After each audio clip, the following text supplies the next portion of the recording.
Green hydrogen వ్యాలీగా ఆంధ్రప్రదేశ్ను తయారు చేస్తామని ముఖ్యమంత్రి చంద్రబాబు అన్నారు. కాకినాడలో దాదాపు 18,000 కోట్లతో ఏర్పాటు చేయనున్న ఏఎం గ్రీన్ అమోనియా ప్రాజెక్టును చంద్రబాబు, డిప్యూటీ సీఎం పవన్ కళ్యాణ్ శంకుస్థాపన చేశారు. గ్రీన్ అమోనియా భవిష్యత్తులో పెను మార్పుకు నాందన్నారు సీఎం. కాకినాడలో ఏర్పాటయ్యేది ప్రపంచంలోనే అతిపెద్ద గ్రీన్ అమోనియా పరిశ్రమ అన్నారు. 2027 జూన్ నాటికి మొదటి దశ ఉత్పత్తి ప్రారంభమవుతుందని అన్నారు సీఎం చంద్రబాబు.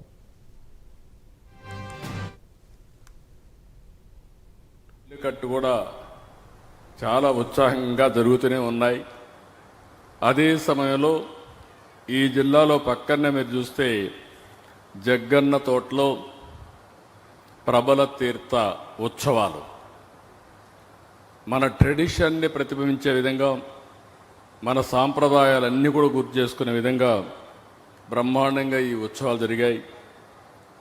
ఒక పక్క ట్రెడిషన్ కాపాడుకుంటూ ఈరోజు టెక్నాలజీ ప్రపంచంలోనే మొట్టమొదటిసారిగా లార్జెస్ట్ గ్రీన్ అమోనియా మన తెలుగువాడు అనిల్, అదే మరి మహేష్ కలిసి ఏఎం గ్రీన్ కో ఈరోజు ఏర్పాటు చేస్తున్నారంటే ఇది ఒక చరిత్ర.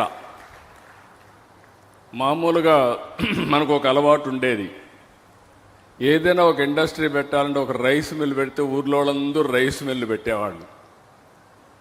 కానీ ఈరోజు ఆ విధంగా కాకుండా వినూత్నమైన ఆలోచనలతో, ఇన్నోవేషన్తో ముందుకు వచ్చారు.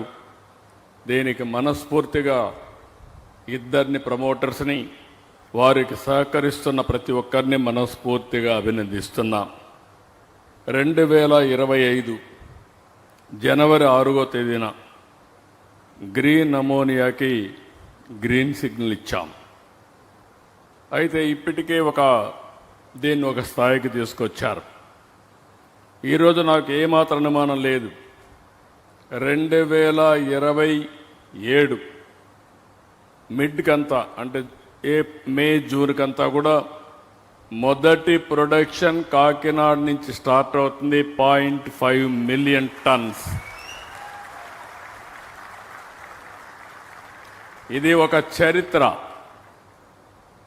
ఒకప్పుడు చరిత్ర రాస్తే ఎవరో చేస్తే మనం చూసేవాళ్ళం, కానీ ఈరోజు చరిత్ర తిరగరాయడంలో తెలుగువాడు ముందున్నాడంటే గర్వపడుతున్నా, సంతోషిస్తున్నా. నిన్నే ప్రధానమంత్రి నరేంద్ర మోడీ గారు, జర్మన్ ఛాన్సలర్ గారు ఎంఓయు చేశారు. ఆ ఎంఓయు ప్రకారం కాకినాడలో గ్రీన్ అమోనియా ప్లాంట్ కూడా వస్తుంది.